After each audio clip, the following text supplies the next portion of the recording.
Alors, les grands titres de l'actualité de ce jeudi 12 septembre. Eh bien, hier, il était très fier parce on pouvait déguster les différents fromages de la fromagerie des Laugrue au tournoi de la Chambre de commerce de Montmagny. Et c'est là que j'ai appris, justement, que le Riopelle venait encore de se mériter un prix. Également, moi qui passais pour prendre des images. Ça s'est fait lundi soir. Mardi soir, excuse-moi. Mardi le 10. Bon, on est sûr de notre date. Et il faisait une démonstration de ses fromages à côté de Rénal Lavoie, notre collègue, qui également, lui, présente ses fondus au fromage. Ouais. D'excellentes fondus, d'ailleurs. Il disait, hey, José, va voir Daniel, il a gagné un prix. Encore?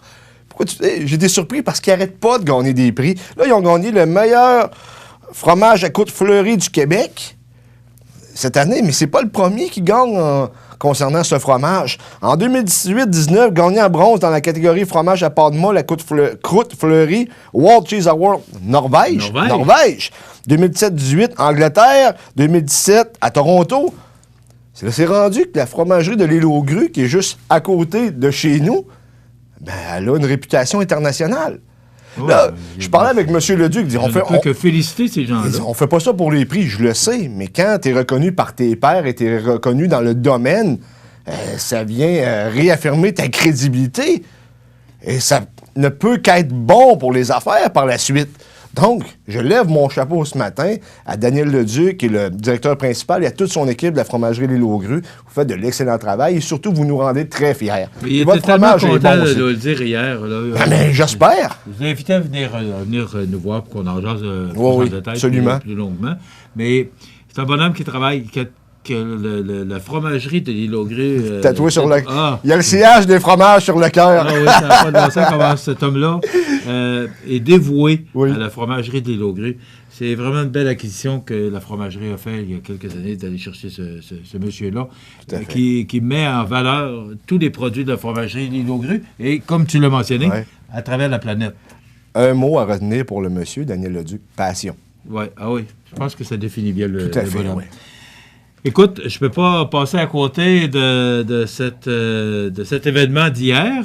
Le déclenchement officiel des élections. Oui, que Justin Trudeau s'est rendu hier chez la gouverneure générale pour demander la dissolution du Parlement. C'est fait. On est en élection depuis 10 heures hier matin. 40 jours de plaisir. Oui. Je suis pas sûr. Ça dépend. Parce que hier, moi je le dis souvent, là, pour animer une émission comme je le fais le matin, il faut être quand même connecté sur l'information. Donc, moi, j'écoute tous les réseaux de nouvelles. Il faut élargir ses horizons, mon ami. Oui, c'est ça. Et hier, pour la première journée, là, puis c'est 40 jours, il y en avait beaucoup. Je te dirais que majoritairement, les bulletins n'étaient composés que de ça. Il y a d'autres nouvelles. Oui, mais 40 jours, José, c'est beaucoup. Oui, mais imagine-toi la dernière campagne électorale en 2015. Il était 76 jours exactement.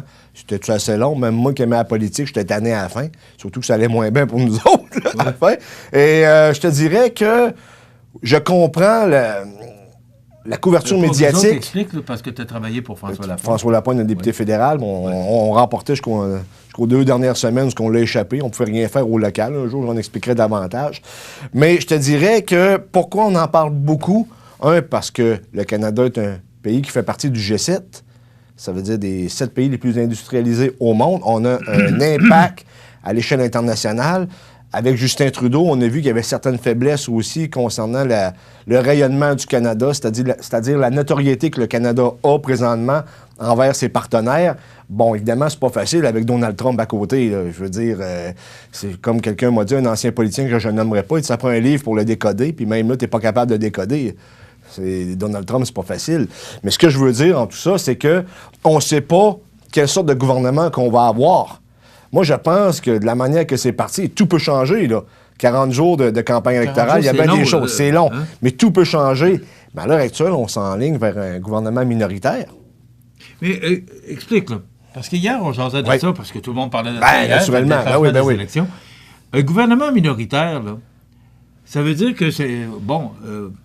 probablement que 18 mois, 24 mois au maximum, on va retourner en élection. Absolument. Et pendant ce temps-là, il ne se passe rien. C'est pas tout à fait vrai. C'est là qu'il faut que tu négocies. t'as pas le choix. On va présenter un scénario fictif ce matin. C'est un gouvernement libéraire. Moi, c'est un libéraire. Connais-tu le gouvernement libéraire, toi? Gouvernement libéral minoritaire qui rentre, OK? Ça veut dire que son parti est majoritaire. C'est-à-dire c'est le parti qui a eu le plus de sièges, mais ils n'ont pas assez de sièges pour avoir plus que la moitié des sièges à la Chambre des communes. Fait qu'à ce moment-là, c'est qui va avoir la balance du pouvoir? Donc, il faut que tu négocies entre les partis pour faire appliquer des politiques. Et tu sais qu'un politicien, qu'est-ce que ça veut faire? Ça veut rester en place, surtout quand ça a le pouvoir, il ne veut pas le perdre. Donc, il va étirer la sauce le plus longtemps possible. Mais ça se peut qu'après même 2 mois, que ça fasse l'affaire de personne et qu'on reparte en élection. Si c'est minoritaire, c'est pas impossible. Qu'est-ce que ça coûte, José? J'en suis conscient, mais c'est le prix à payer pour un système démocratique. C'est plate, mais c'est comme ça. Et j'aimerais te dire qu'on devrait avoir un despote éclairé qui va s'occuper de tout le monde, mais ça ne fonctionne pas comme ça. On n'a pas le choix d'avoir des leviers pour contrôler nos politiciens.